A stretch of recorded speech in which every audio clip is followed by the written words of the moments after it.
상식과 지식 사이 몰라도 먹고 살지만 알면 뿌듯한 것들을 탐구하는 본격 지성인 되기 프로젝트. 부록처럼 가볍고 본책보다 재밌는 내 인생 별책 부록. 책보다 별책 부록.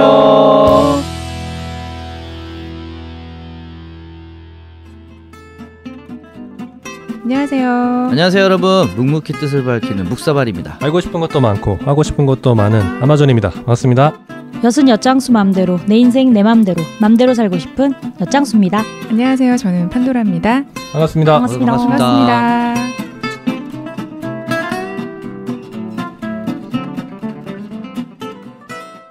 네, 일주일 잘 보내셨습니까? 네. 별일 없으셨어요? 네. 이 시간만 되면 기억이 갑자기 다 안 나는 것 같아.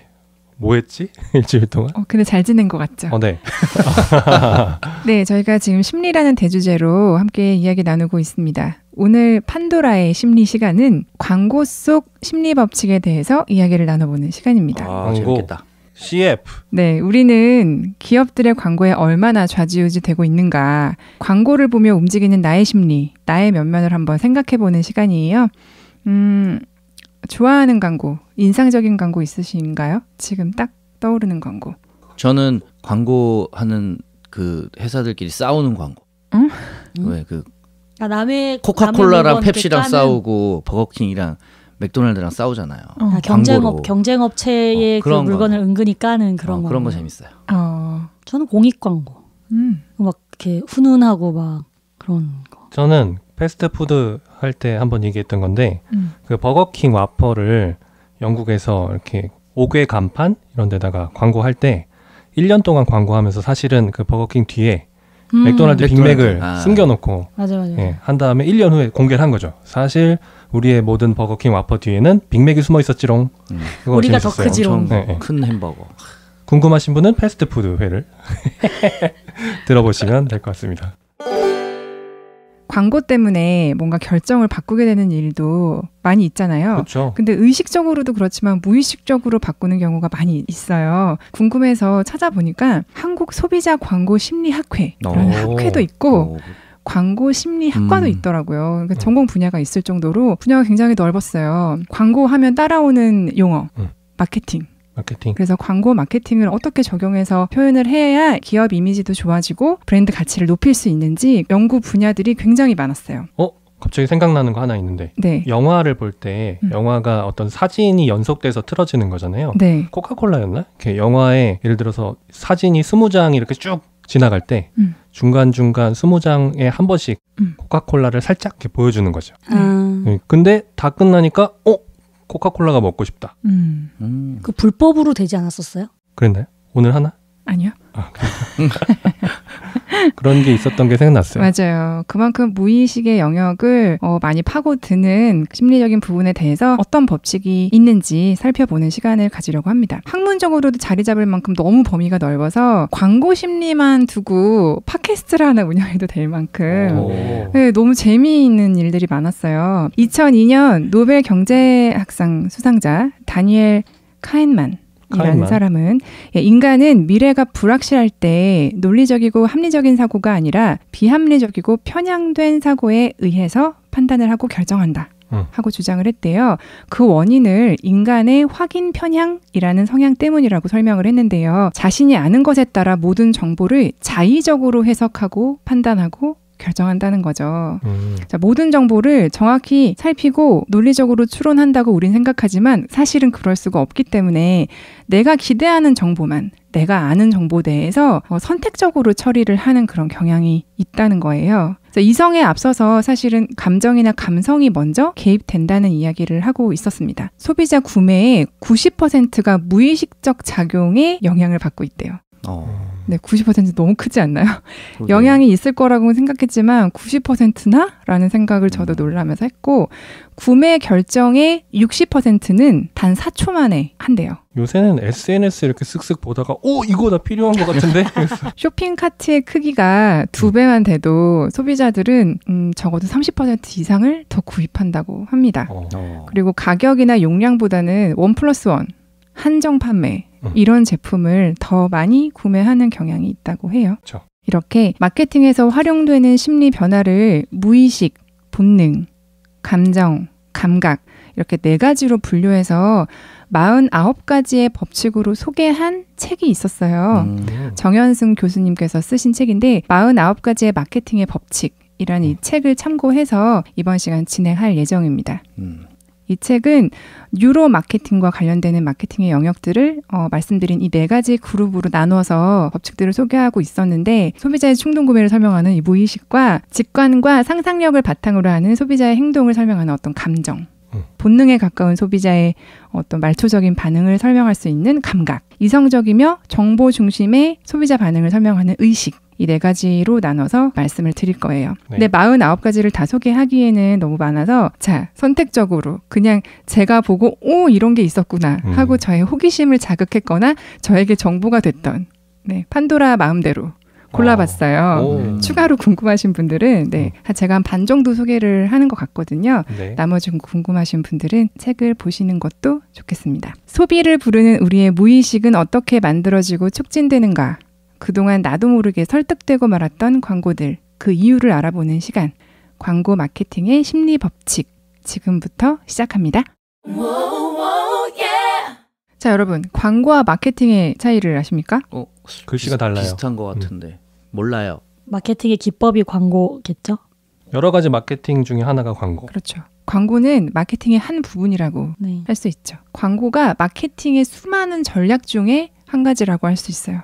한 가지 단계라고 할까요? 마케팅은 굉장히 넓은 의미를 가지고 있는데 데이터 수집해서 시장 분석하고 그리고 소비자들이 뭘 원하는지 전략을 짜서 이걸 토대로 제품도 개발하고 생산하고 판매하고 예측해서 광고하는 그 모든 것이 마케팅이죠. 자, 제가 광고 마케팅의 심리 법칙이라고 말씀드렸는데 사실은 오늘 다룰 얘기는 광고 마케팅에 적용된 심리 법칙들로 소비자가 어떻게 마음이 바뀌나 혹은 소비자의 어떤 심리를 이용해서 광고 마케팅을 만들어 가고 있나 마케팅과 광고의 타겟인 소비자들의 심리에 대해서 이야기를 할 거예요. 그래서 사실은 소비자 심리라고 할 수 있어요. 우리가 매체를 통해서 어떻게 매번 설득당하고 있는지 때로는 또 속고 있는지 그 경험을 함께 나눠보면 좋을 것 같아요. 무의식, 본능, 감정, 감각 이 4가지 중에서 첫 번째 영역, 무의식의 영역 내의 심리 법칙을 한번 알아보겠습니다. 자, 첫 번째는 밴드웨건 효과예요. 밴드웨건 효과는 편승 효과라고도 얘기를 하는데요. 유행에 따라서 상품을 구입하는 소비 현상을 뜻하는 경제 심리 용어입니다. 특정 상품에 대해서 어떤 사람이나 집단의 수요가 나의 구매나 집단의 수요에 영향을 미치는 그런 현상을 얘기를 합니다. 어떤 게 있을까요? 어떤 예를 들 수 있을까요? 내가 어떤 상품을 딱 검색했는데 그러니까 똑같은 상품을 판매하는 사람이 여럿 나왔다. 근데 어떤 거는 리뷰도 많고 구매 수가 많다. 그럼 여기 뭔가 있나? 이렇게 좀 끌리는 그런 거 아닐까요? 그렇죠. 제가 오면서 쇼핑을 하면서 왔어요.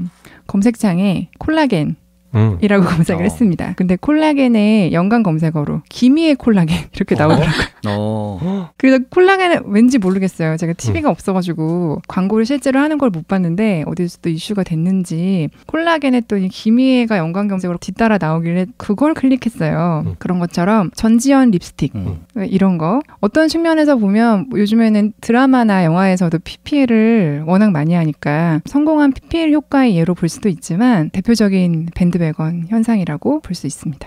이런 것도 있어요. 밴드웨건 효과에서 바닷물에 뛰어들지 못하는 펭귄들 다 막 바다 끝에서 이렇게 막 서 있다가 한 마리가 바닷물에 뛰어들어요. 그러면 나머지 뒤따라 나머지 애들이 우르르 다 가는 거. 근데 그런 심리적인 현상은 우리도 다 겪죠. 그거 있잖아요. 횡단보도에서 빨간불이라 기다리고 있는데 한 사람이 건너는 거야. 그럼 다 같이 막 따라서 건너잖아. 빨간불인데. 맞아.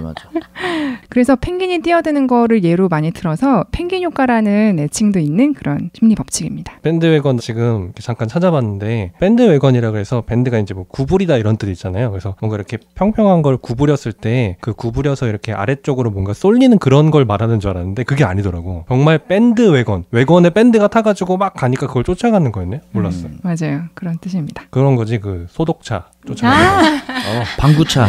우리나라에서 했으면은 소독차 효과 이렇게 그렇죠, 했을 텐데. 그렇죠. 온 동네들이 다 따라가잖아. 자, 두 번째는 소크라테스 법칙. 소크라테스 뭐 하는 사람이죠? 철학자. 네. 이 소크라테스 법칙은 자기 합리화로 쇼핑한다는 걸 이야기한대요. 소크라테스가 자기 제자들에게 질문을 던져요. 그러면서 스스로 결론에 이르도록 한 것처럼 사람들이 자발적으로 자신의 태도를 논리적으로 일관성 있게 변화시키는 현상을 말하는 거라고 해요. 제가 설명을 드리니까 좀 어려운 것 같지만 일단 내가 물건을 사기 전까지는 사야 할 이유들을 열심히 찾죠. 또 그렇게 열심히 찾은 다음에 물건을 샀기 때문에 잘 샀다는 이유도 열심히 찾아요. 나는 그렇죠. 이거를 살만했어. 그렇지. 이유야 어쨌든 나는 이거를 너무너무 잘 산 거야. 더 좋은 소비가 있을지도 모르지만 지금 내가 구입한 물건에 대해서는 잘 샀다는 걸로 정리를 하는 현상을 이야기를 하는 거래요. 그래갖고 더 최저가 발견하면 아니야 그건 뭔가 맞아. 문제가 있을 문제가 거야. 있을 거야. 내가 그치. 이 산 게 이 돈을 더 주고 이걸 산 게 잘한 거야. 막 이렇게 생각하죠. 그렇죠. 소크라테스 법칙은 심리학의 인지부조화 이론에 의해서 설명이 되는 건데요. 인지부조화는 사람이 두 가지 모순되는 인지 요소를 가질 때 나타나는 인지적 불균형 상태를 말해요. 이러한 인지적 불균형 상태에서는 심리적인 긴장이 생기기 때문에 그 안정감을 찾기 위해서 만드는 거죠. 안정적이게 만드는 거예요, 스스로. 잘못을 인정하기보다 최저가 봤지만 그럼에도 불구하고 극단적으로까지 합리화를 하면서 내가 알고 싶지 않은 정보는 스스로 차단하는, 그래서 알고 싶은 것만 받아들이는 그런 현상입니다. 이런 것도 있어요. 커피가 보통 한 잔 저희가 구입하면 5,000원 되나요? 그렇죠. 자, 커피가 5,000원이라고 해볼게요. 근데 5만 원짜리 커피가 있는 거죠. 어디에서 그런 걸 팔고 설명이 막 멋있게 돼 있어. 그러면 내가 마시기도 전에 모순적이게도 저거는 맛과 향이 좀 특별할 거야. 그래서 내가 경험하기 전까지는 충동적으로 저걸 사고 싶은 이유를 열심히 찾는다는 거죠. 물론 정반대의 사람도 있겠지만. 저는 비슷한지 모르겠는데 그런 거 있는데 되게 좋아하는 음악가의 신보가 딱 나왔어요. 네. 되게 기대를 하잖아요. 내가 좋아하는 음악가니까 처음에 딱 들었는데 솔직히 별론 거야.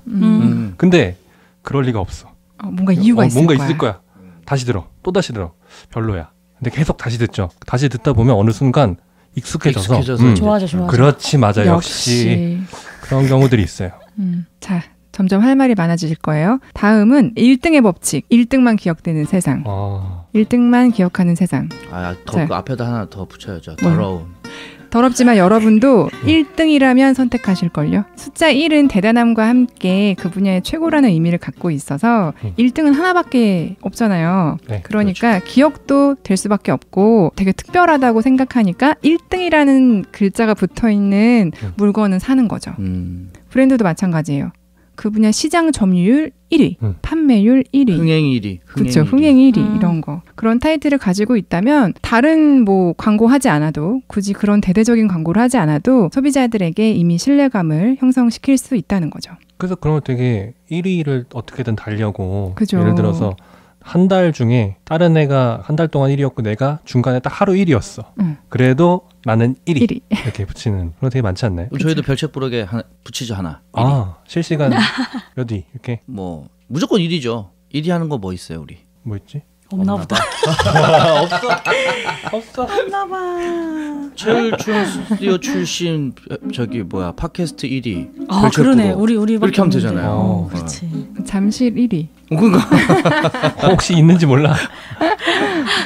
1등의 법칙이 그러면 무슨 분야는 관계없고 그냥 뭐에서 1등 이렇게 하면 1등만 보이는 거예요. 내 눈에 뭘 어쨌든 1등이니까 이렇게 보이는 거예요. 그렇죠. 사람들이 심리적으로 1이라는 숫자 자체가 대단하다고 느끼는 그 심리를 이용하는 거죠. 실제로 대단한 것도 맞죠. 가끔 보면 광고를 보면 진짜 어이없는데 대한민국 1위도 아니고 그렇죠. 아주 소소한 집단에서 뭐 해서 1위 했다고 하는데 이걸 광고에 왜 썼지 싶은데 다 효과가 있구나. 그렇죠. 자체평가 1위. 그래 맞아 그런 거. 진짜 그러네요. 광고는 뭐 2위 이런 거 못 본 것 같아요. 근데 요새 그래도 뭐 오디션이나 이런 거 보면 옛날보다는 매력적인 2위 이런 게 좀 옛날에 비해서 좀 사는 것 같아요. 옛날에 진짜 1위만 기억했는데 요즘에 개성이 그만큼 또 강해지고 하니까. 그래서 설명은 해주려고 하지만 사실은 1등을 더 높이 평가하는, 특별히 더 높이 평가하고 마음이 가는 이 심리적인 건 부정할 수 없겠죠. 그렇죠. 1위 제품을 사고 싶은 마음은 안전한 선택을 하고 싶은 마음인 거잖아요. 그렇죠. 사실은 내가 돈을 주고 뭘 사는데 남들이 많이 사고 많이 팔린 거라면 뭐 믿을 수 있지 않을까. 이 많은 사람들이 다 속진 않았겠지. 뭐 이런 좀. 아니면 그런 거 있는 것 같아요. 만약에 우리가 제품을 만드는데 아쉽게도 아무리 노력을 해도 2위인 거야. 그럼 이제 그런 때는 타이틀을 1위라고 못 거니까 탑 3. 탑 5 이제 이런 탑이라고 그런 용어를 쓰는 거죠. 맞아요. 이분 마케팅 하셔야겠네. 그러게. 자, 다음은 대조 효과입니다. 이거는 약간 마술의 속임수에 넘어가는 뭐 그런 거랑 비슷해요. 설득의 심리학에서 제가 얘기했던 얘기했던 그 현상인데요. 1,000만 원 빌려줘. 안 돼. 그럼 100만 원만. 그건 빌려줄게. 네, 그거예요.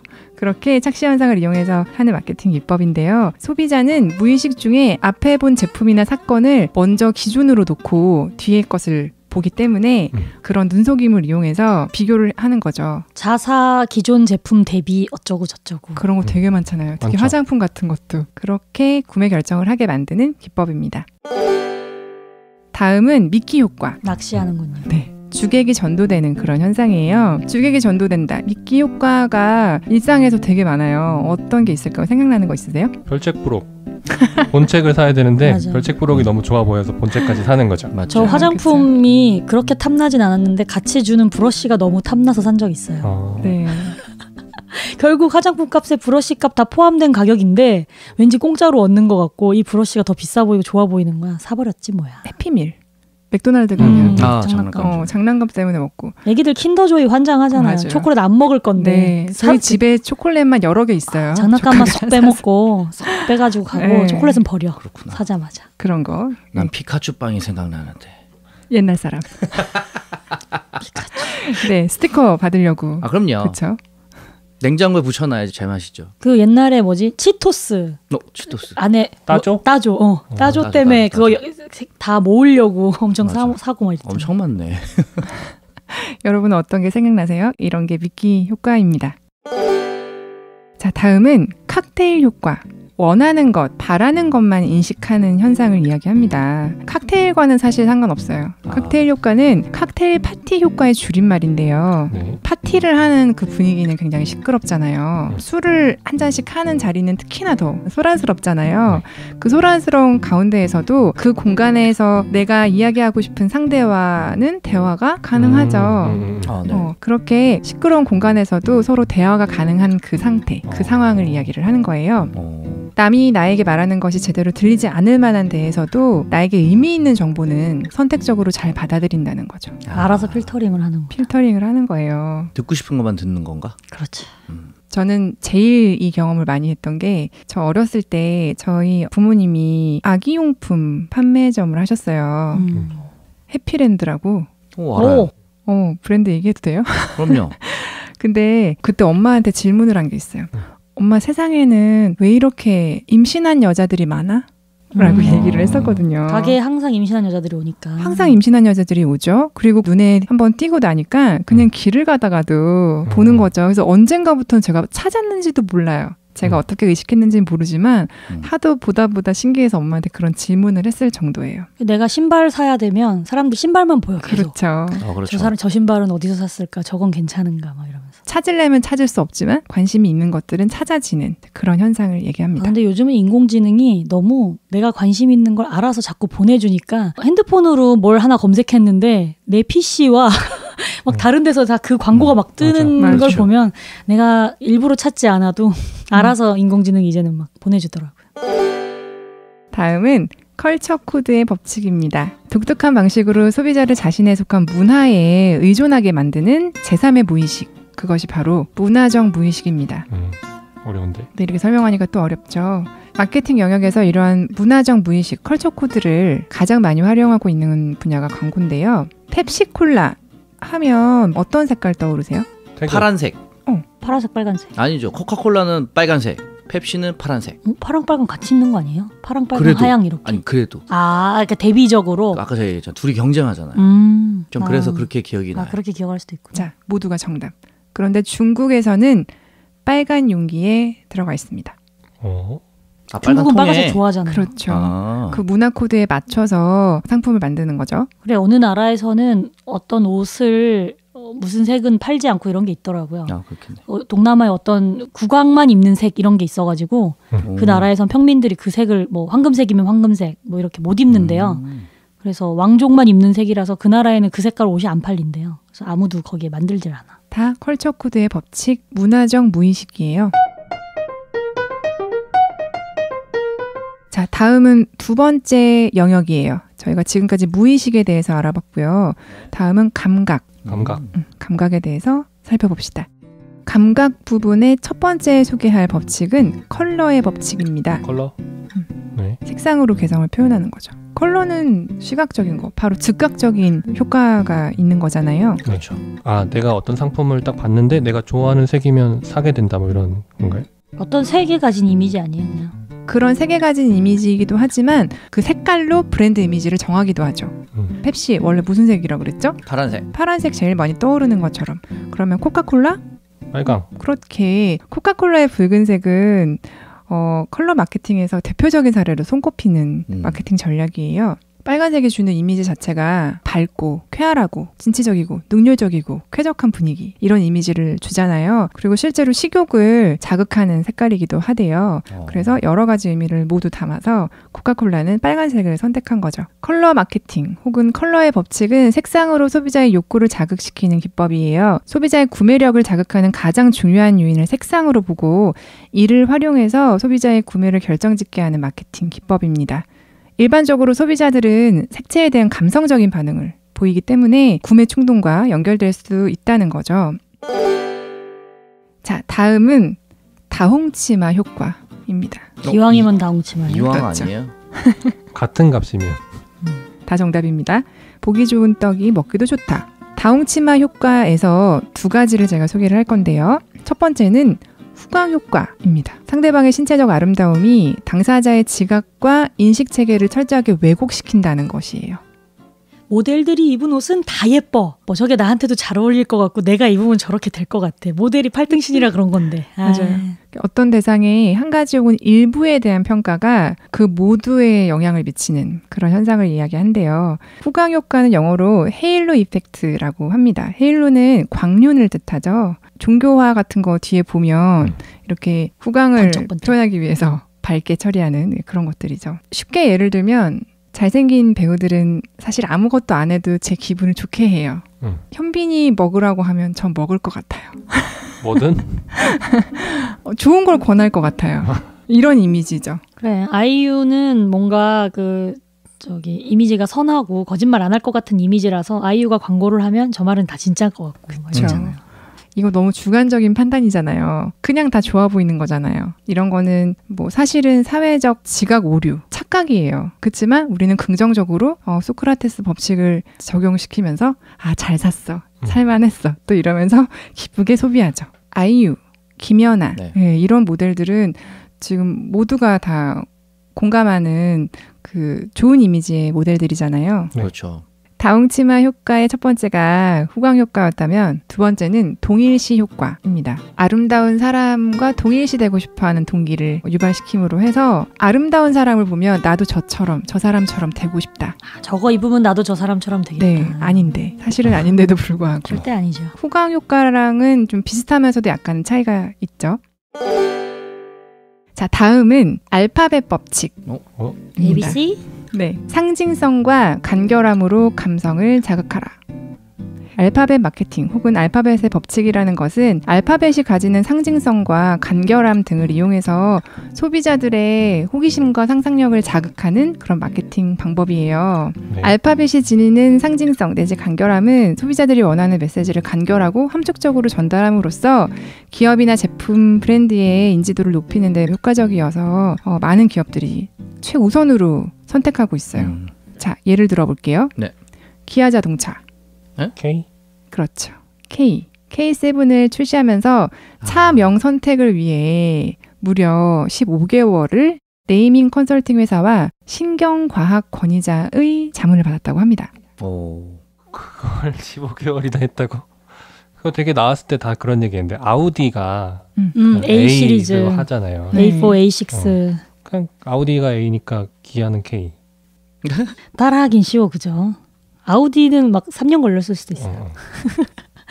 기아 자동차는 새로 출시되는 차량에 가장 잘 어울리는 알파벳과 숫자의 조합을 찾기 위해서 국내 및 해외 소비자 200여 명을 대상으로 단어 연상, 시선 추적, 기능성 자기 공명 영상 장치 측정 등 뇌반응 추적이라는 과학적 검증 방법을 동원했다고 해요. 결국은 기아 자동차가 브랜드적인 정체성뿐만 아니라 소비자의 직관 내지 무의식까지 반영해서 K7이라는 브랜드명을 도출을 해낸 거죠. 그냥 기아니까 K 같지만 그렇지 않았다는 거예요. 그런 댓글을 본 적 있어요. 기아차가 K3, K5 했을 때 그거에 대해서 약간 제가 좀 전에 얘기했던 것처럼 약간 비관적인 시각을 갖고 있는 사람? 그 댓글 중에 이 영어를 뭘로 했어도 싫어하는 사람은 싫어했을 것이다. 그러니까 기아가 한 게 A였건 B였건 C였건 D였건 뭘로 했어도 싫어할 사람은 싫어했을 것이다. 그런 댓글 봤던 기억이 나네요. 알파벳의 법칙은 K가 주는 이미지를 말씀드리는 거예요. K가 뭔가 강렬해 보이고 K. 뭔가 안전해 보이고 이런 이미지가 있나 보네요. 네. 코리아. 닥터 K. 특히 미국 소비자들은 브랜드의 첫 알파벳 글자에 따라서 그 브랜드의 속성을 인식한대요. 근데 우리나라도 만만치 않은데요. C, S, B로 시작하는 브랜드 네임은 전통적인 분위기가 연상된다고 조사가 됐고요. 그 예로 코카콜라, 버드와이저, 네, 이런 장수 브랜드가 이들 알파벳으로 시작하는 단어가 많기 때문이래요. 우리나라는 삼성이네요. 그러네요. 반면에 브랜드명에 Q, X, V로 시작하는 경우에는 뭔가 차세대 느낌이다. 그쵸. 혁신적인 분위기가 느껴진다고 오. 합니다. 이들 알파벳은 많이 쓰이지 않는 자음들이기 때문에 신선하게 느껴지는데요. 특히 X는 과거에는 부정적인 이미지였어요. 그런데 점점 벗어나서 미래지향적이고 적극적인 의미를 내포하는 것으로 이미지가 바뀌었죠. 저 X세대예요. 네. 요새는 뭐 익스트림이나 뭐 엑스트라 이런 거를 연상할 수 있기 때문에 한층 더 나간 이런 이미지 할 때도 X라는 그 브랜드명을 뒤에 많이 붙이더라고요. 그러니까 E는 소문자로 쓰고 X는 대문자로 팍 크게 하고. 더 잘 보이게 일부러. 그리고 여성들에게 어필하는 브랜드 네임은 이 알파벳으로 시작한대요. L, V. 루이비통 아니에요? 이게 루이비통이에요. 아, 저도 이거 보면서 브랜드 하나만 생각이 나서 이렇게 L이나 V로 시작하는 단어가 좋대요. 비비안. V, 비비안. 여성들이 선호하는 알파벳이라고 합니다. 남성들을 대상으로 할 때는 단연 X가 주목받고 있다고 해요. 아이폰 X. 애플 A라서 막 제일 앞에 있을 것 같고 아마존 선두그룹일 것 같고. 그죠. A가 그런 느낌이 좀 있죠. 네, 좀 제일 앞에 있을 것 같고. 여기서 필링터 이름 잘못 지었네. F 잘못했네. F 잘못했네. F 학점이네. 자, 이렇게 마케팅에서 활용되는 심리 변화를 무의식, 감각, 감정, 본능의 순서로 4가지 분류해서 이야기 나누고 있어요. 이번에는 감정의 영역을 한번 살펴보겠습니다. 자, 첫 번째 소개할 법칙은 희귀성의 법칙입니다. 희소할수록 더 간절하다. 그래, 한정판 목 매죠 아주. 그럼요. 그 예약 판매 이런 맞아요. 거 들어가야 돼. 100개 한정 판매. 선착순 몇 명 증정 뭐 이런 그렇죠.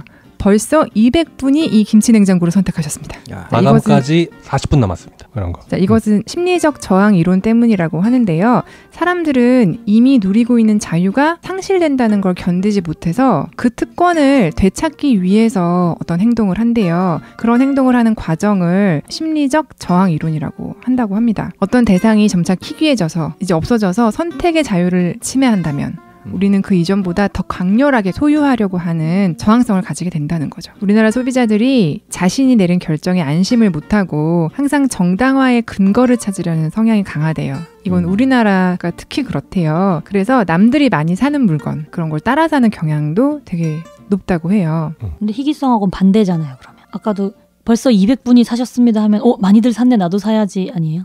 희귀성은 이제 기회는 10분에게밖에 남지 않았습니다. 뭐 이런 거 아니에요? 그러니까 아마존에서 이렇게 물건 같은 거 하면 아마존에 그런 거 나오던데. 뭐 재고 수량 3개. 맞아요. 와, 이거 내가 지금 못 사면 누가 사겠구나. 희귀성은 경쟁 심리를 부추겨서 소비자들의 제품 구매 시 실제 제품이 제공하는 가치보다 더 큰 가치를 얻는 것으로 착각하게 만드는 그런 효과를 발휘한다고 합니다. 다음은 청개구리 효과. 뭐였지? 절대 사지 마십시오 했는데 사는 건가? 그 희귀성 효과가 소비자가 구매할 수 있는 시간과 수량을 박탈함으로 해서 소비자의 심리를 자극하는 것이라면 청개구리 효과는 직접적으로 소비자의 행동을 저지함으로써 소비자의 반발 심리와 호기심을 자극하는 그런 효과입니다. 생각났다. 네. 담배, 술, 지나친 음주는 간경화에 어쩌고. 사지 마세요 이렇게 돼 있으니까. 하지 말라고 해서 더 하는 거예요, 그거? 그렇구나. 그럼 바꿔야겠네. 그건 하지 말아야 되잖아요. 저는 이렇게 그 구매 링크 같은 거 들어갔는데 한 번에 안 뜨고 지금 접속자가 너무 많아서 어쩌고 이러면 꼭 다시 들어가서 어떻게든 사고 싶어. 오기로. 그런 거 아닐까요? 그냥 안 들어가지면 아이 포기하면 되는데 될 때까지 내가 하고 말겠어. 자, 프랑스 파리에 루이비통 매장 샹젤리제 거리에 있어요. 아무나 갈 수 없습니다. 왜 아무나냐면 많은 사람들이 한꺼번에 들어갈 수 없어요. 그 앞에는 항상 줄을 서 있죠. 줄 서서. 활짝 열어놓지 않아요. 제한적으로만 들어오게 하는 거죠. 그래서 매장에 일단 들어가고 싶어서 줄을 섭니다. 그리고 제품을 하나 사고 나올 때마다 내가 뭔가 승자가 된 것 마냥 일단 들어갈 때도 그런 기분이야. 드디어 들어갔다. 그래서 뭔가 사고 나올 때는 드디어 내 소유가 됐다. 성취감까지 든다는 거죠. 근데 그렇게 어깨에 힘을 주고 나온다는 이런 심리가 우리나라 백화점에서도 많이 적용돼요. 1층에는 되게 많죠. 1층에 고가 브랜드들은 사실 안에 그렇게 사람이 많은 것도 아닌데 굳이 그 펜스 치고 키 엄청 큰 멋진 남자들이 이렇게 못 들어가게 하잖아요. 순서대로 들어갈 수 있게. 강남에 라인이었나 카카오였나 뭐 굿즈 샵이 처음 생겼을 때 한 번에 들어가는 사람 숫자 제한해가지고 줄 막 엄청 더운데 쭉 줄 서 있고 이랬던 거 기억나요. 막 몇 명 나와야 그 다음 사람 들어가고. 이런 효과를 기대하고 브랜드들이 방법으로 쓰는 거라고 해요. 이렇게까지 마케팅을 했었는데 안 살 수가 있나. 다음은 미리 주기 효과입니다. 빚지고는 살 수 없다. 내가 이미 받았으면 사야 된다고 생각하는 거예요. 체험판 이런 건가요? 일단 30일 써봐. 그러고 난 미안해서라도 결제하게. 그쵸. 사람은 누구나 자기가 빚진 만큼 갚고자 하는 심리가 있대요. 그 심리 없었으면 좋겠다.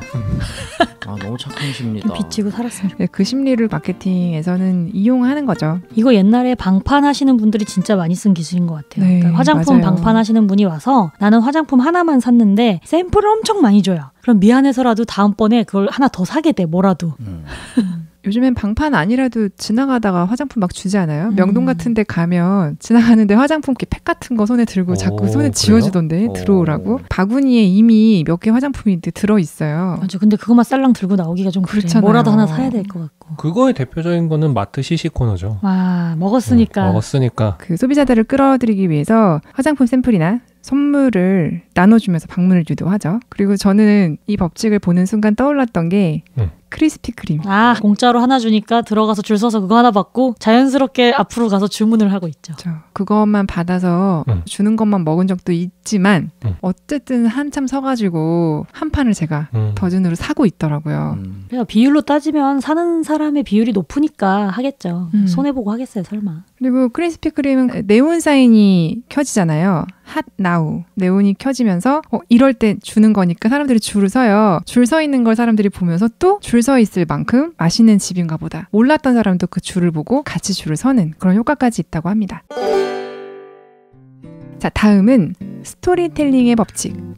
드라마를 만드는 거지. 그렇죠. 이야기가 있는 상품을 사람들은 선택하고 싶어 해요. 요즘은 근데 병맛 스토리가 너무 많더라고요. 이거 마케팅 팀에서 오케이 한 거 맞아? 막 싶은 이상한 광고들. 의도적으로. 그죠? 스토리텔링의 법칙은 감성이 핵심적인 개념이어서 소비자의 감성을 자극할 수 있는 마케팅을 이야기를 하는 거예요. 소비자가 브랜드와 제품에 감정적으로 동요할 때 소비를 결정한다는 점에서 소비자의 감정을 잘 활용하고 있는 건데요. 제품의 설명이나 사양이나 어떤 정보를 전달하는 게 아니라 그냥 제품과 관련된 혹은 관련되지 않은 병맛이라도 그런 이야기를 붙여서 이미지만 주는 거죠. 사람과 사람 사이에서 느낄 수 있는 감정을 제품에서도 느낄 수 있게 하는 마케팅 전략이에요. 감성을 자극하는 법칙 한 가지를 더 소개하고 이야기 좀 더 이어서 나눠볼게요. 다음은 향수 정서 자극의 법칙입니다. 추억을 팔아라. 추억팔이. 네, 추억팔이. 소비자의 과거 경험을 자극시켜서 옛 추억에 대한 정서로 소비하게 하는 것을 의미합니다. 예를 들어서 고향, 엄마 이건 단어만 떠올려도 다시다. 뭔가 뭉클하지 않나요? 네. 고향의 맛 다시다. 김혜자 선생님이 또 그렇습니다. 그 진로 이즈백. 맞아요. 두꺼비. 개구리 아니에요, 여러분. 두꺼비예요. 두꺼비는 원래 근데 독이 있지 않아요? 두꺼비는 만지면 독이 오는 거 아니에요? 저 두꺼비를 잡아먹는 건 아니니까. 어떻게 두꺼비 같은 거를 그 캐릭터로 할 생각을 했지? 귀엽잖아요. 옛날에 그 진로 병 이렇게 대병에 그려져 있던 두꺼비는 하나도 안 귀여웠어요. 등이 불룩불룩한 게 되게 무서웠어요. 마시면서 보면 다 귀여워 보여요. 그냥. 저는 떠올랐던 광고가 오리온 초코파이. 정. 정이요. 이렇게 브랜드만 얘기해도 정하고 우리가 떠올릴 수 있을 만큼 세뇌당했어. 대표가 됐죠. 그거 아버님 댁에 보일러 놔드려야겠어요. 맞아. 귀뚜라미 보일러. 그러면 뭔가 훈훈한 이거는 부모님을 위해서 꼭 놔드려야겠다 이런 느낌. 인간은 과거를 회상할 때 좋았던 경험만 기억하려고 하는 그런 습성과 또 힘든 시간을 경험했다고 하더라도 그 시간을 좀 아름답게 포장하려고 하는 그런 경향이 있대요. 그런 현상을 무드셀라 증후군이라고 한답니다. 맞아요. 예, 이 습성 때문에 기업에서도 소비자의 향수를 자극시켜서 좋았던 기억을 회상하고 그 감정을 불러일으켜 소비를 유도하는 거죠. 하나의 제품이 아니라도 이런 것도 있어요. 새마을 식당. 새마을 운동을 뭔가 떠올리게 하는. 무슨 할머니 식당 이렇게 하면 왠지 좀 푸근할 것 같고 음식 이렇게 신경 써서 나올 것 같고. 엄마 손 뭐뭐 이런 거 있잖아요. 무드셀라는 성경에 나오는 무드셀라인가? 실제로 성경의 인물에서 따온 이름이래요. 무드셀라가 노아 할아버지인데 969살까지 살았대요. 그래서 나이가 들수록 과거에 회상할 때 이렇게 좋은 기억만 떠올리고 좋았던 과거로 자꾸 돌아가고 싶어하고 이래가지고 무드셀라 증후군이라고 붙였대요, 이름을. 자, 다음은 마지막 분류인 의식 부분입니다. 자, 의식 부분은 뭐 인지, 이성, 논리, 정보 처리, 합리성, 사회성 등을 포함하는 개념이죠. 정보 중심의 소비자 반응입니다. 첫 번째 소개해드릴 것은 배불런 효과. 배불러요? 저희가 생각하는 수준이 이 정도입니다, 여러분. 난 안 했어. 배불런이에요. 배불런. 야, 우리 너무 똑같이 했으니까 누가 했는지 모를 것 같은데. 찌찌복. 둘이 했으면 누가 했을까요? 우리 남자 몇 명인데. 네, 배불런 효과는 가격이 오르는데도 수요가 증가하는 효과를 말합니다. 되려 비쌀수록 잘 팔리는 거. 그런 거죠. 자, 미국의 사회경제학자 배불런의 저서 유한 계급론에서 유래한 이론이에요. 고전 경제학에서는 수요와 가격은 반비례 관계에 있다고 가르쳐 왔는데 유한 계급론에서는 가격이 오르는 물건에 대해 높은 수요가 발생할 수도 있다고 주장을 하는 거죠. 상품의 본질적 효용이나 가치보다는 과시적 효과 때문에 소비되는 현상으로 주로 충분한 부를 가진 상류층 소비자로부터 나타납니다. 주위의 시선을 의식하거나 자신의 계층을 과시하기 위해서 일부러 값비싼 물건을 소비하는 경향이 있죠. 또 주로 상류층 소비자의 소비 형태를 말한다는 점에서 상류층이 되기를 소망하는 사람들, 희망하는 그런 사람들의 소비 형태하고도 비교가 많이 되는 그런 효과예요. 근데 상류층이 되고 싶어서 그걸 선망해서 소비하는 사람들의 소비 형태는 파노플리 효과 라고 해요. 그래서 분류를 하고 있긴 하지만 함께 이야기하는 심리 반응입니다. 자, 다음은 스놉 효과. 스놉은 영어로 잘난 척하는 속물 이런 뜻이래요. 그래서 스놉 효과는 밴드웨건 효과와 비교되는 상대적 개념으로 설명하는데요. 뭐 어떤 분위기나 사회적인 통념 이런 거랑 상관없이 나만의 판단과 개성으로 구매를 결정하는 현상을 말합니다. 나 남들하고 똑같은 거 싫어. 나만의 개성을 살리겠어. 하고 남들이 산다고 하면 안 사는 거죠. 저 그래요, 저. 나도 그런데. 지금 입고 있는 옷. 저 옷 봐요. 여러분 특이한 안 거. 보이시죠? 네, 못 봐주겠어요. 진짜 우리나라에서는 한 명도 없을 것 같은 그런 디자인. 여러분이 안 보시니까 제가 막말 해봤어요. 뭔가 과학책에 나오는 모든 그림을 이어붙여 만든 옷인 것 같아요. 실험실에서 나온 것 같아. 난 저런 거 좋아. 이런 거 사진 찍어서 올려드리고 싶다. 좋아요? 버려. 벗어요. 밴드웨건 효과랑 비교되는 이유는 밴드웨건은 막 다 따라가는 거잖아요. 근데 이건 따라가지 않겠다는 거란 말이에요. 그래서 유행을 따르지 않고 자신만의 성향과 구매 개성을 추구하는 독립적 소비 현상이에요. 그래서 스놉 효과는 일정 수준의 부를 가진 계층에서 발생할 가능성이 높고요. 가격이 비쌀수록 또 고급스러운 이미지나 제품일수록 그런 서비스일수록 좀 상대적으로 희소한 제품일수록 이것도 아까 그 유한계급들이 좋아할 만한 거네요. 그렇죠. 한가하고 돈이 많아갖고 여유가 있는 사람들이 난 니들하고 똑같은 거 안 해. 뭐 약간 이런 느낌으로. 네. 그래서 유한 계급이 이렇게도 선택하고 저렇게도 선택하는 거죠. 그 노스페이스 패딩. 등골 브레이커? 패딩 안에서 계급이 심지어 나뉘어질 만큼 다 그렇게 입을 때 나는 고급 수입 브랜드를 한 땀 한 땀 수놓은 이런 걸 입겠어 하고 선택한다거나. 현빈이 나왔던 드라마에 뭐 이태리 장인이 한 땀 한 땀 수놓은 스트릿 가든에서 트레이닝복인데 막 난 달라, 난 특별해 뭐 이런 걸 과시하는 뭐 그런 현상입니다. 초록색 마이크 스펀지 난 달라. 네, 다들 까만 마이크 스펀지를 살 때 저는 초록색을 샀습니다. 스눕 효과가 적용된 우리 주위의 광고를 한번 생각해 볼까요? 네. 뭐가 있죠? 주문형 맞춤 제작 서비스. 너만을 위한 거야. 그렇죠. 자동차에도 그거 있었잖아요. 자기 뭐 색깔 조합을 그렇게 하는 거 있었는데. 커스텀. 맞아. 골라가지고 지붕은 무슨 색, 옆면은 무슨 색 이렇게. 그 BMW 인디비주얼인가? 그리고 요즘 그런 거 많이 있는 것 같아요. 이렇게 직접 골라서 커스터마이징해서 파는. 그런 거 있다. 그러니까 남성복을 파는 데인데요. 치수를 재러 사람이 와요. 어디든 다 재고 거기에 맞춰서 완전 맞춤. 알아요. 네. 남자 셔츠 와서 카페 셔츠. 같은 데서 막 네. 사이즈 카페에서 재시는. 맞아요. 구두도 그런 거 있던데 찾아가가지고 발 사이즈 재고. 근데 구두는 정말 저 같은 경우는 사실 발 사이즈가 약간 달라요. 저도 달라요. 그죠. 다 다르죠. 그래서 그런 거 너무 좋은 것 같아요. 스눕 효과는 그냥 나는 남들과 달라야 한다는 것이 우선인 것을 말해요. 아까 저희가 배불런 효과 얘기했잖아요. 그거에 좀 반대되는 개념이에요. 특정 상품에 대한 소비가 증가하면 오히려 수요가 줄어드는 현상. 다 있어서. 나는 특별해야 되는데. 계란 수다 다 쓰는 건 난 안 쓰는 거구나. 그래서 오히려 남들이 구매하기 어려운 명품 구매하고 싶어하는 심리 그런 거를 이야기를 해요.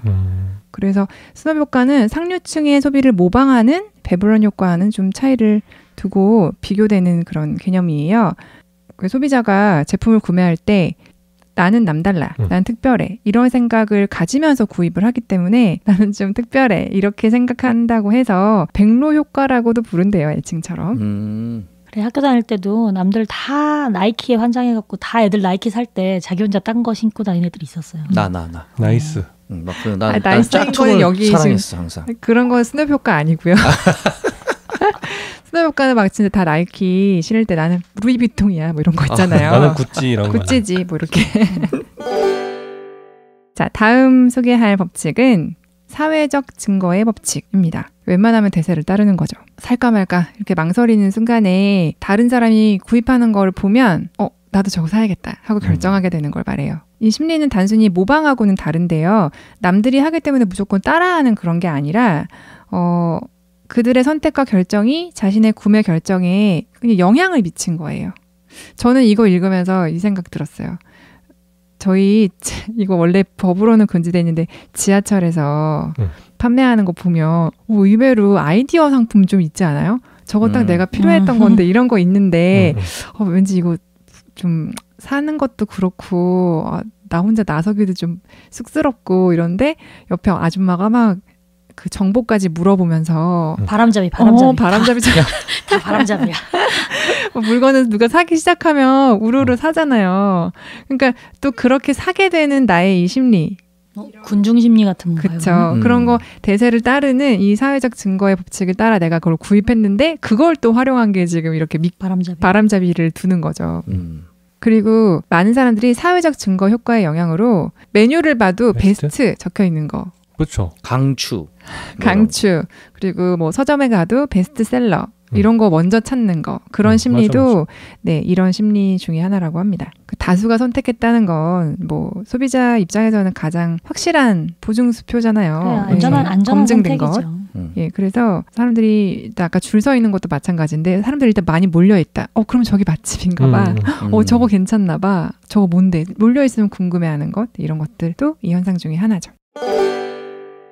자, 다음은 빅마우스 법칙입니다. 입소문으로 팔아라. 저희 음식점은 요즘에 거의 다 이걸로 뭐 어떤 거든지 그쵸. 어떤 제품이든지 우리가 워낙에 다수의 선택을 너무 신뢰하다 보니까 저도 온라인으로 검색해서 물건을 살 때 일단 기본 정보를 본 다음에는 리뷰를 봐요. 그렇죠. 사람들이 뭐라고 했는지. 바이럴 마케팅이 점점 대세가 되고 있죠. 그렇죠. 대세가 된 지 오래됐죠. 근데 그게 예전보다 확인하기가 쉬워서 그런지 좀 더 두드러지는 것 같아요. 진짜 입소문으로 아는 이 정도였는데 찾아보기도 쉬우니까 찾아가기도 쉽고 그러다 보니까 영향을 많이 받는 것 같아요. 요새는 그러니까 그게 블로그에 어떤 상품을 이제 블로깅 하는 사람들이 있잖아요. 리뷰를. 네. 근데 이제 그 맨 마지막에 이제 두 가지로 나뉘어요. 이 제품은 협찬을 받아서 작성한 그림이다가 있고 이 제품은 내가 내 돈 주고 사서 내 돈 내산. 그게 더 신뢰가 가는 거죠. 맞아. 이해관계가 없구나. 더 확실한. 빅마우스의 입소문을 통한 정보의 확대, 경험의 공유 이런 것들이 기업의 성패를 좌우할 정도로 갔는데 좀 맛이 없거나 불만사항이 생겼어. 그러면 저 SNS 올릴 거예요. 이렇게 얘기하는 게 제일 무섭잖아요. 무섭다. 저 블로그 팔로워가 몇 명이거든요. 네. 파워 블로거예요. 기업이나 뭐 가게들도 그런 거 활용해서 홍보도 하죠. 이거 SNS에 올려주면 음료수를 주겠다. 이런 거 활용하기도 하지만 그걸 역으로 우리가 빅마우스로 너네 해칠 거야. 이걸 협박하는 구매자들, 소비자들도 많이 있다고 하죠. 나쁘게 말하면 블로거지. 아 그래요? 그렇게 말해요? 다음은 자물쇠 법칙입니다. 한 번 고객은 영원한 고객이다. 아하. 자물쇠로 채워버리는 거죠. 아마존이다. 아 좋네. 자물쇠 법칙을 이용하는 것 중에 가장 대표적인 예는 포인트 제도입니다. 포인트는 뭐 몇 퍼센트 적립에서부터 얼마 이상 되면 현금처럼 쓸 수 있다는 포인트들도 있고 막 그렇잖아요. 소비자들은 포인트를 실제로 돈으로 생각하기 때문에 페이백 개념을 다 가지고 있고 1, 2%만 준다고 해도 그 가게를 계속 가요. 언제 쓸 수 있을지 모르는데. 그러니까요. 그걸 이용하는 대기업도 뭐 요즘에는 안 하는 데가 없죠. 저는 소소하게는 뭐 제일 자주 쓰는 포인트가 CJ 포인트. 원 포인트. 네, CJ 원 포인트 제일 많이 쓰고 사용은 가끔 할 수 있지만 적립은 열심히 하고 또 그다음에 해피 포인트 그런 거 많이 쓰고. 좀 동네 여러 개의 마트가 경쟁을 하고 있어요. 바로 옆에. 조금 뭐 거리가 있기도 하지만 이렇게 물건이나 이런 가격이 그렇게 엄청 차이가 나는 건 아닌데 처음 그 포인트를 만든 가게에 자꾸 가게 되는 거예요. 그리고 다른 가게에 가서 거기도 그냥 포인트를 만들면 되는데 이렇게 분산해서 쌓으면 빨리 쓸 수 없으니까 처음 쌓은 데를 자꾸 더 가게 되죠. 더 가. 네. 가끔 다른 가게에서 더 좋은 물건을 봐도 이거 조금 싸게 사는 것보다 저쪽에 포인트를 쌓고 사는 게 조금 더 이득 아닐까 이런 느낌이 드는 거죠. 좀 비싸도.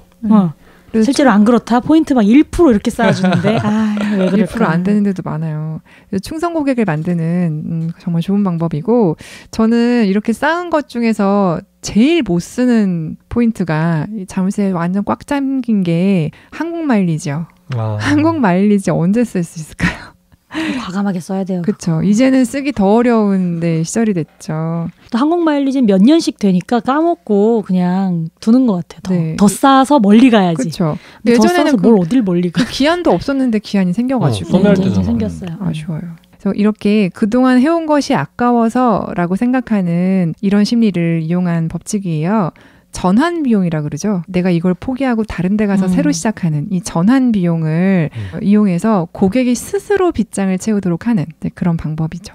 비용에 우리나라 사람들이 너무 민감하잖아요. 그래서 우리나라 사람들에게는 특히나 최적화된 유효한 마케팅 전략입니다.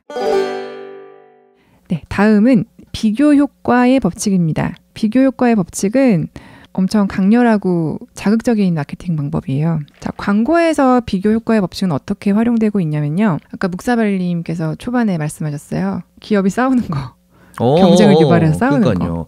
콜라들 싸우고 햄버거 싸우고. 펩시와 코카콜라의 경쟁 상황에서 매번 직접적인 비교 광고를 통해 승부를 걸죠. 광고에서. 근데 그걸 보면서 아까 좋아한다고 말씀하셨었나요? 네. 그런 게 기분이 나쁘고 쟤네 뭐 하는 거야. 불편한 게 아니라 재밌게 보는 거예요. 마치 경기를 보듯이. 싸움 구경. 불구경, 싸움 구경은 구경해야 되는 거잖아요. 그래서 언짢음보다는 재미로 승화시켜서 더 인식을 하고 있다는 거죠. 그리고 이런 브랜드도 있어요. LG 패션이 헤지스. 헤지스가 어떤 브랜드인지 여러분 아시죠? 인지도 높이기 위해서 폴로, 빈폴 이 두 브랜드가 상징하는 걸 광고에 등장시켰어요. 폴로, 말. 그리고 빈폴은 자전거. 헤지스 광고에서 말과 자전거를 탔던 사람들이 헤지스 매장을 방문하는 그런 모습을 보여주면서 헤지스 브랜드가 폴로와 빈폴의 경쟁 상대가 될 수 있다. 그리고 니네 우리 브랜드로 와라. 이런 이미지를 각인시켰죠. 헤지스는 실제로 빈폴이나 폴로보다 훨씬 급이 낮은 브랜드였는데 우리 동급이야라고 뭔가 좀 어필을 한 거네요. 벤츠랑 BMW도 싸운다. 광고로. 벤츠가 트럭을 많이 만들거든요. BMW가 벤츠에 다 실려서 가는 거를 벤츠 트럭에 니네는 우리 차를 이게 실어 나르는 트럭이다. 그렇게 해서 한 거 있어요. 근데 이렇게 이런 거 얘기하면 BMW에서 후원해 주나? 네, 다음은 역발상의 법칙입니다. 기발한 아이디어가 죽은 기업을 살린다는. 네, 어떤 발상을 해서 기업이 살아났을까요? 최근에 역발상으로 이미지를 바꾼 브랜드는 제가 떠오르는 거는 서울우유 광고. 그동안은 우유 위에 날짜가 유통기한이었잖아요. 맞아. 제조일자로 바뀌었죠. 제조일자로 바뀌었죠. 그리고 현대자동차 제네시스가 독일차와 충돌하는 장면을 광고로 내보냄으로 해서 이만큼 대결할 수 있는 자동차다. 독일차가 안전한 걸로 뭔가 인식이 되어 있으니까 얘랑 박치기 해도 된다. 뭐 약간 이런 건가? 네, 좋은 광고의 역발상의 예라고 볼 수 있습니다. 자, 다음은 디드로 효과예요. 디드로? 네, 디드로 효과는 제품을 하나만 구입을 해도 나머지를 연속적으로 연계해서 다 산다는 것. 그렇게 연속적으로 다 사고 싶어하는 그런 현상을 이야기합니다. 아이폰 사면 아이패드 사고 싶고 아이패드 사면 맥북 사고 싶고 펜슬 사고 싶고 애플워치 사야 되고. 보세요. 여러분도 막 떠오르시죠? 저는 영화 1편을 보면 그 뒤에 거 무조건 다 봐야 되고 외전 다 봐야 되고 애니메이션 나온 거 뭐 이런 거 다 봐야 되고. 대부 3편 안 봐도 된다면서요? 봤죠 저는. 봤는데 좀... 근데 재밌는 게 이 디드로 효과는 18세기에 프랑스 철학자 디드로가 서재용 가운을 선물 받았대요. 근데 이 가운하고 맞는 책상을 맞춰야겠다. 내보다 배꼽이 더 커. 그래서 책상을 교체한 일화에서 유래됐다고 해요. 그래, 옷 사면 이 옷에 맞는 신발이 없네. 맞아요. 신발까지 사면 여기에 맞는 백이 없네. 뭐 이렇게 되는 거잖아요. 그래서 그런 거를 다 한 번에 볼 수 있는 옷장이 있는 집으로 가야 돼서 저는 깔맞춤이라는 단어가 딱 떠올랐어요. 맞춰서 가지고 싶어 하는 그런 심리. 그래서 그런 데 가보면 꼭 제일 싼 물건을 세일을 해요. 애플로 치자면 애플 펜슬을 막 세일을 해. 아, 곁들여 사라. 아이패드 프로에 비하면 애플 펜슬이 싼 값인데 아이패드 프로를 할인해 주는 게 아니라 애플 펜슬을 할인해. 그러면 이게 할인할 때 아이패드 프로까지 사야겠다. 이런 마음이 들게. 정확합니다. 인간의 이런 심리를 간파한 기업들이 이렇게 마케팅을 하고 있죠. 잘하고 있네. 사람들이 동질감을 갖고 싶기 때문에 그렇다고 해요. 자, 다음은 청각 자극의 법칙입니다. 청각 자극의 법칙은 시각적인 것보다 청각이 더 감각적이고 자극적일 수 있다는 걸 이용한 그런 법칙이에요. 광고에서 음악이 없는 건 사실 거의 없죠. 그리고 그렇죠. 음악이 없더라도 어떤 톤으로 어떤 빠르기로 카피라이트 얘기하는지 브랜드명을 어떻게 읽는지에 따라서 이미지가 달라지잖아요. 그런 걸 말합니다. 그래서 마케팅 차원에서 재미를 가미한 CM송이나 효과음 같은 게 인기를 얻으면서 많이 활용을 하고 있어요. 되려 그 음악들이 이슈가 돼서 브랜드가 크게 성장한 그런 경우들도 많이 있죠. 3,000원, 3,000원, 3,000원, 3,000원, 3,000원, 3,000원. 그 햄버거 광고잖아요. 집에 가다 가야겠다. 이렇게 바로 사람들이 무의식적으로 심지어 그 톤이나 키까지 높이까지 맞춰서 따라 부르게 하는 효과가 있는 거예요. 그래서 광고를 보고 있지 않아도 이 자리에서 바로 음악만 들어도 그 브랜드의 이미지나 광고가 한 번에 쫙 떠오르는 거죠. 가장 많이 사용되고 있는 기법은 징글이라는 거예요. 징글은 흔히 저희가 CM송이라고 얘기를 많이 하는데 정확한 표현은 징글 혹은 싱잉 커머셜 이렇게 이야기를 해요. 징글벨? 징글징글하네. 이거 아니고. 우리 오늘 둘이 왜 이러지? 자, 이런 거 있어요. 하이마트로 가요. 가야겠다. 갑자기 사고 싶은 게 떠올랐어. 하이마트 광고는 광고 끝마다 이렇게 붙이죠. 이런 게 징글이고요. 껌이라면 역시 롯데껌. 이렇게 따라 부를 수 있는 이런 징글들이 있죠. 주시, 후레시, 프레시 민트, 스피아민트. 오. 너무 옛날 거다. 손이 가요, 손이 가. 새우깡에 손이. 그거 현대 아니잖아. 현대예요. 현대요? 지금도 하고 있어요. 이것도 한 40년 된 광고 아니에요 혹시? 그렇게 오래됐는데 지금까지도 네 쓰이고 있죠. 광고 음악으로. 분명히 한동안 없어졌다가 다시 그런 추억팔이 향수 효과를 노리기 위해서 다시 쓰는 걸 거야. 자, 이렇게 징글이냐 CM송이냐 BGM이냐 그게 뭘 할 것도 없이 음악이 광고의 효과를 매우 높인다는 데는 모두가 동의할 거예요. 네. 음악도 음악인데 그 왜 콜라 광고 이런 거는 콜라 쫙 이런 소리 있잖아요. 맥주도 막 효과음만 들어도 막 확 땡기는 그런 게 있어요. 자동차도 왜 우왕 하는 그런 소리 엔진 배기음만 들어도 이 차 되게 좋을 것 같고 막 그쵸. 소리는 진짜 최근으로 올수록 CM송이나 이런 것보다도 되려 BGM을 쓰고 지금 말씀하신 사운드 디자인이라고 말할 수 있는 이미지 음향, 기계음 뭐 이런 것들을 많이 활용하고 있어요. 이처럼 광고에서 우리가 제품을 떠올릴 수 있는 청각 자극. 지금부터는 광고에 적용된 음악 심리에 대해서 얘기를 해보겠습니다. 자, 광고 음악의 효과에 대해서 이야기해 볼게요. 광고가 효과를 제대로 발휘하려면 1차적으로는 청중의 주의를 끌어야겠죠. 무조건 주의를 끌어야 해요. 근데 음악만큼 주의 끌기에 좋은 매체가 있을까? 무엇보다도 음악은 덜 강제적으로 광고에 집중하게 하고 비교적 긍정적으로 광고를 바라볼 수 있게 하기 때문에 많은 기업들이 선택을 하고 있죠. 메시지에 음을 입히면 자연스럽게 주의를 끌고 광고 메시지가 소비자에게 긍정적으로 전해지는데요. 음악을 흥얼흥얼 같이 따라하면서 질문을 하지 않게 된대요. 그래? 왜 이래? 얘가 이랬다는 건가? 하는 질문을 할 겨를이 없이 그냥 멜로디를 따라가다 보면 그 광고가 끝나 있는 거죠. 그래서 반박 주장 유발을 억제하는 효과가 있다고 합니다. 음악을 듣는 동안 딴 생각 그러니까, 못하게 하는 거죠. 그냥 하고 따라가게. 그 리듬 같은 경우는 특히나 연속성을 가지고 있어서 소비자가 자동으로 더 따라가고 맞추고 싶어하는 심리를 자극하는 거예요. 리듬이 익숙할수록 자동으로 따라가기 심리는 커진다고 합니다. 그렇잖아. 조강지처가 좋더라. 뭐래? 써년녀가 좋더라. 친구는 오랜 친구 중마고 국민 열려. 썬열려. 다 불렀어. 사야겠다. 부탁까지. 자, 출근 시간에 라디오에서 들은 한 소절 음악도 하루 종일 생각하는 경험들 다 해보셨죠? 수능 금지송.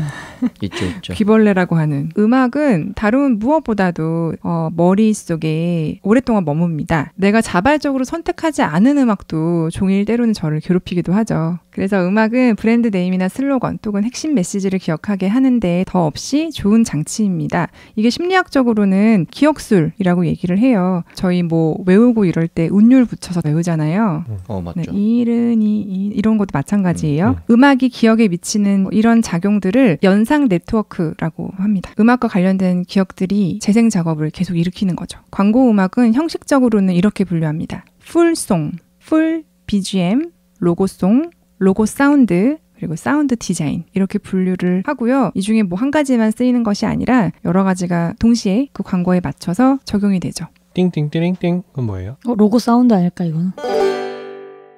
자, 그러면 각 형식에 따라 우리가 알고 있는 음악들은 어떻게 분류되는지 한번 생각해 볼게요. 일단 풀송과 풀 BGM은 아까 저희가 CM송 얘기하면서 불렀던 손이 가요 손이가 이것도 풀송이라고 얘기할 수 있어요. 반복적으로 등장하는 음악이 사용되는데요. 이게 무려 1988년부터 썼대요. 근데 현재까지 사용되고 있죠. 자, 풀송이 이렇다면 풀 BGM은 차이점이 가사가 없다는 거예요. 광고 전체에 깔리는 음악인데 가사가 없는 음악을 말합니다. 풀 BGM 중에서 제가 몇 가지 들려볼게요. 지금 제가 들려드리는 곡의 공통점이 있어요. 훔치고 싶은 가품 맥심 카푸치. 음악은 아는데 저건 뭔지 저 몰랐어. 광고에 저 음악이 들어가는지 몰랐어. 그러니까 매칭이 잘 안 되네. 이거 그거야. 박준영의 생활 사투리 다운치다 다운다운 그거네. 꼭 편집하지 옥동자, 말고 옥동자. 넣어줘요 이거. 목동자. 박준영의 생활. 보스턴의 아침은 찰스강의 눈부신 햇살을 즐기는 사람들. 여기 가사 있는데? 네, 가사가 있지만 무슨 말인지 모르잖아요. 우리가. 모르는 대박. 외국어면 모르는 거구나. 대박 사건. 그러네. 지금 들려드렸던 곡들이 사실 BGM으로 쓰이는 거고 저 광고 BGM으로 얘기를 해요. BGM은 그냥 배경이 되는 음악을 말씀드리는 거예요. 광고하는 물품에 이야기가 들어가지 않은 그냥 정말 그야말로 깔리는 음악이죠. 그러니까 여러분들이 백그라운드 알고 있는 뮤직. 부금 진짜 BGM이에요. 들려드렸던 이 곡은 우리가 CF가 아니라도 어디선가 많이 들어봤던 곡들이죠. 익숙하고 들었을 때 다 뭔가 아름답고 평화로운 느낌이 들잖아요. 이런 곡을 많이 쓴 작곡가가 있어요. 엔니오 모리코니. 모리꼬니. 엔리오 모리꼬네. 우리나라 작곡가들 중에도 이런 배경음악 많이 쓰시는 분들이 있지만 저 굳이 이 곡을 선정해서 가지고 온 이유는 영화음악으로 너무너무 유명한 넬라 판타지아. 분인데 너무 좋은 곡들이 많다 보니까 이미지 광고에 많이 배경음악으로 쓰이는 거예요. 근데 이 작곡가가 안타깝게도 오늘 별세하셨습니다. 그랬어요? 네. 오늘 7월 6일 현지 날짜로 오늘 돌아가셨어요. 감성적으로나 뭘로 보나 영화 좋아하시는 분들에게 특히나 많은 영향을 주셨던 이제 작곡가인데 오늘 하늘로 가셨습니다. 별책부록 추모 방송 해야 되겠다. 추모 방송. 말도 안 돼. 진짜요? 네. 저희는 지금 마음이 7월 6일에 녹음을 해서 여러분 와, 방송되고 있습니다. 그러네. 93세. 4시간 전. 아깝다. 잠깐 묵념. 자, 이렇게 저작권 문제만 해결이 된다면, 저작자와만 협의가 된다면 BGM으로 전체를 사용할 수도 있는 거죠. 기존 곡을 이처럼 그대로 사용하는 경우가 있고 풀 BGM인데도 새로 작곡하는 경우도 있습니다. 어쨌든 배경음악은 배경으로 그칠 때 구분을 하는 거죠. 그렇다면 기업의 이미지를 어떤 영상이나 다른 카피라이트로 전달을 하겠죠. 네. 노래가 유명하면 그 노래의 이미지를 사람들이 이미 떠올리니까 브랜드 이미지에 아주 도움이 많이 되겠네요. 네. 그리고 원래 있던 기존의 음악을 가사만 바꿔서 풀송으로 만드는 경우도 있고요. 3,000원, 3,000원, 3,000원, 3,000원, 3,000원. 끝까지 다 부르죠. 다 불러요. 다 이건 불러요? 풀송이라고 봐야 될 것 풀송이네요. 같아요. 그리고 풀송 중에서 광고에서 풀송으로 쓰였는데 광고용으로 작곡됐던 게 사람들의 반응이 너무 좋아서 실제로 전체 작업을 다 해서 유통을 한 경우도 있어요. 그래요? 1, 2, 3, 버블. 네, 그 곡은 세탁기 광고죠.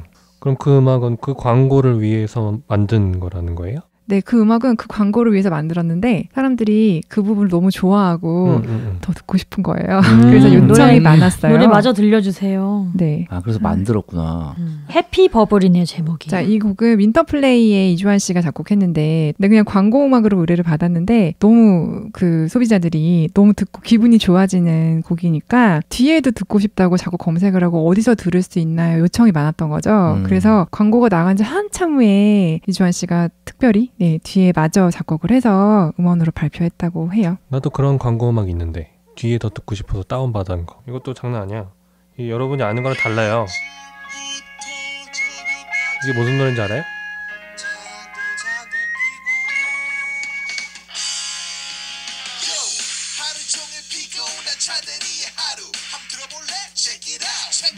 자연광장제 건가?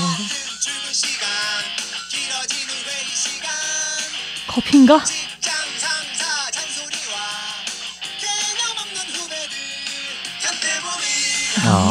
진짜? 대박. 간 때문이야. 간 때문이야. 저는 이거 찾아 들었을 때 오 그런 느낌. 뭐라고 찾으면 나와요? 간 간 때문이야. 때문이야. 자, 다음 로고송은 기업명만을 가사로 하는 2초 미만의 짧은 음악입니다. 아까 말씀드렸던 하이마트로 가요. 이것도 로고송이죠. 맥도날드, 그렇죠. 롯데리아. 또 뭐 있지? 중스튜디오. 하나 만들어요. 광고 하나 만듭시다. 광고가 효과적으로 소비자에게 전달되려면 청중의 주의를 끌어야 하는 게 첫 번째 과제인데요. 이런 면에서 음악은 청중의 관심을 손쉽게 끌 수 있는 효과적인 광고 수단이죠. 음악은 다른 광고 요소보다 덜 직접적이고 덜 강제적인 방식으로 광고에 집중시킬 수 있다는 장점이 있어요. 영상 광고 속의 광고 음악은 감각기관 중에서 시각, 청각에 자극을 주기 때문에 브랜드 자체에 대한 이미지 형성에 중요한 역할을 합니다. 기업이 소비자에게 전달하고 싶은 메시지에 음을 붙이면 소비자가 해당 광고 메시지에 반박할 수 있는 주장을 억제하고요. 자동적으로 따라가기 효과를 통해서 연속적으로 기업의 메시지를 따라가게 하는 거죠. 주입식이네요. 주입식입니다. 자, 이렇게 광고 음악이 광고 마케팅의 효과를 많이 돕고 있는 거죠. 준비하면서 재밌는 실험을 하나 발견했어요. 도브라는 비누 회사 아세요? 기억하시죠? 네. 그 도브에서 실험을 했는데 사람들에게 자기 얼굴을 그리게 한 거예요. 저희 광고 기억나요. 그죠. 사람들이 대부분 자신의 얼굴을 타인보다 더 슬프게 그리는 거예요. 그래서 나중에 그 평가할 때도 자기 얼굴에 대해서 얘기하라고 그랬더니 되게 못생긴 면을 강조해서 얘기하는데 그럼 남의 얼굴은 어떠냐고 그랬더니 막 저 좋은 막 이거 아름답고요 어디가 더 예쁘고요 막 이렇게 좋은 면을 더 강조해서 얘기하더라고요. 되게 뭉클했어요. 실험을 전체로 마치 다큐처럼 담아서 보여주기도 했다고 해요. 전 세계 여성의 단 4%만이 스스로 아름답다고 생각한대요. 그래서 그런 점에 주목해서 이 실험을 한 거고 도부는 당신은 당신이 생각하는 것보다 더 아름답습니다. 라는 슬로건으로 그 메시지를 전하기 시작해요. 이 광고가 전 세계 주요 언론의 주목을 받았고요. 도부 비누가 실제로 너무 좋은 느낌은 아니었는데 그러니까 좀 제 취향이 아니었는데도 그냥 그 광고를 보고 난 다음에 비누를 사러 가서 도부 한번 사자 이런 마음이 들더라고요. 왠지 그거 쓰면 마음이 좀 훈훈해질 것 같아. 전 세계 주요 언론들은 이 광고를 굉장히 주목했고요. 여성의 순수한 아름다움을 중시하는 도부 브랜드의 정체성을 이 메시지에 담아서 보여주고 사회적인 변화도 추구하는 의미 있는 시도였다는 평가를 받았습니다. 근데 여기에서 주목할 점은 나를 어떻게 생각하는지도 중요하지만 슬픔이 기쁨보다 훨씬 전염성이 높다는 점을 심리학자들은 이야기를 많이 했대요. 그래서 누구보다 나의 심리적인 슬픔이나 우울함을 내가 제일 잘 알잖아요. 그렇기 때문에 자기 얼굴을 그렇게 좀 덜 아름답게 생각을 하는 거죠. 그래서 그걸 역으로 생각을 해보면 남의 기쁨이나 행복을 진심으로 공감하기는 쉽지 않은데요. 슬픔이나 아픔은 꽤 많이 전달받는다고 해요. 실제로 감정이 지속되는 시간이 차이가 많이 나는데 27가지의 정서 가운데서 슬픈 감정은 가장 오랫동안 마음에 남아서 지속이 된다고 해요. 심지어 다른 감정들에 비해서 무려 240배나 오래 지속된대요. 슬픔을 연구하는 학자들은 이렇게 얘기한대요. 소비자의 심금을 울려라. 그러면 지갑의 끈이 풀릴 것이다. 기분이다. 그러면서 지갑을 열고 많이 그럴 때 충동적으로 살 것 같지만 대부분 소비를 충동적으로 할 때는 슬픈 감정일 때가 많대요. 그렇구나. 그 TV에서 기부단체들이 아프리카 어린이들이 정말 굶주리고 너무 힘들어하는 장면을 보여주고 위에 자동 기부 전화번호가 나오면 저도 모르게 누르고 있어요. 그런 것도 그 광고 효과인 것 같아요. 맞아요. 그럼 모금 캠페인에서 웃는 아이들을 보여주면서 여러분이 기부를 해주시면 이렇게 아이들이 웃을 수 있습니다. 라는 것보다 정말 힘들어하는 영상을 보여주면서 이 아이를 도와주세요. 네. 어떤 건 심지어 말하지 않아도 그 모습을 보여주기만 해도 웃는 사진에서는 53%만 기부를 하는데 슬프고 힘들어하는 영상을 봤던 사람들은 거의 80%가 기부에 동참을 했다고 해요. 근데 또 그게 너무 강조하는 것 같아서 그게 또 좀 서글프기도 해요. 가난을 광고하는 것이.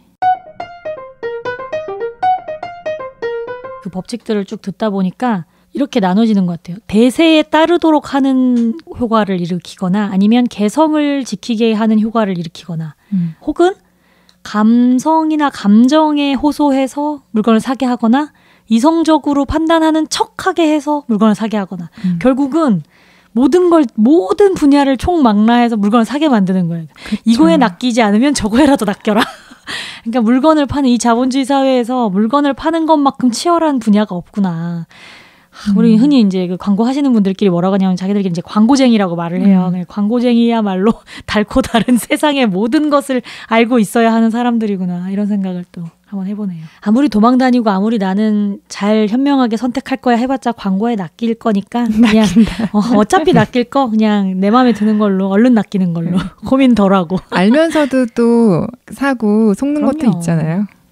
어떠셨어요? 오늘 방송? 너무 재밌게 잘 들었어요. 흥미로웠습니다. 평소에 광고 되게 재미있는 것들 많이 있었는데 아까 얘기하지 못한 것도 있거든요. 생각났었는데 그래서 광고 진짜 요새도 재밌는 게 많아가지고 고객의 심리를 이용한 효과들로 광고를 만들었다는 걸 다시 한번 알게 돼서 재밌었습니다. 네, 아주 흥미로운 시간이었습니다. 저는 아까도 얘기했지만 싸우는 광고 너무 재밌거든요. 경쟁사끼리. 네, 그런 거 너무 재밌는데 왜냐면 이게 이 상대방 그 경쟁사를 이겨야 자기 회사가 이제 이 생존이 달린 되니까. 거잖아요. 소비자들의 심리를 이렇게 팍 해야 되는 그런 거를 진짜 치열하게 아이디어 내에서 만드는 거니까 저는 그 부분이 너무 아직까지도 재밌게 보고 있거든요. 광고를 이제 예술이라고 해야 될 것 같아요. 그러니까 광고 하나가 무슨 영화 같고 드라마 같고 너무 짧은 순간에 다 담아야 하니까 집약적인 예술인 것 같아요. 너무 현대 잘 사회에 가장 어울리는 예술인 것 같아요. 대표적인. 그래서 너무 재밌게 감각적이고. 들었습니다. 대중 예술이야 이거는. 아이들이 제일 좋아하는 어. 프로그램이라고 하잖아요. 네, 광고에 눈을 완전 이렇게 고정하고 봐요. 그렇죠. 집중도가 또 짧으니까. 짧으니까 음. 빨리빨리 지나가고. 네, 뭐 어떤 분들은 지금 이 얘기를 들으면서 내가 이렇게 이용당하고 있었다는 말이야? 하고 생각할 수도 있지만 너무 일상이잖아요. 그래서 저는 일상 중에 내가 보고 듣고 느끼는 것들이 모두 다 엮여 있구나라는 생각이 들어서 좀 흥미로웠습니다. 그리고 슬픈 감정이 무려 240배나 오래 머물면서 이 모든 그 의식과 무의식을 덮으며 나의 충동 구매를 일으킨다는 얘기를 보면서는 역시 내 감정 챙기기가 중요하구나라는 생각을 했고, 내가 어떤 감정이나 무의식과 내 의식을 통틀어 나를 잘 알아가는 삶을 살아야겠다고 생각을 했어요. 더 나의 감정에 대해서 알아보고 싶다 하시는 분들은 7번째 에피소드인 감정상실 시대를 들어보시면 좋을 것 같아요. 지금까지 판도라였습니다. 고맙습니다. 여러분 구독과 좋아요. 구독과 좋아요는 사랑입니다. 유후.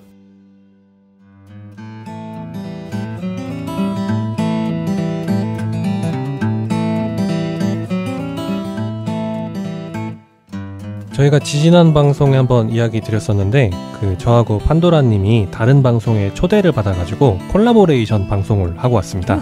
유후. 이 방송은 7월 12일에 올라갈 거고요. 초대받았던 방송은 7월 13일 오후 3시에 올라갈 겁니다. 그 방송의 이름은 바로 지지익선 알면 알수록 좋다.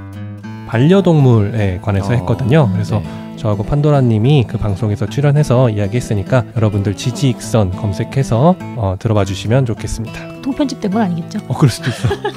안 나와. 많이 나와야 되는데. 아예 안 나와. 많이 나와야 되는데. 지지익선 고고싱.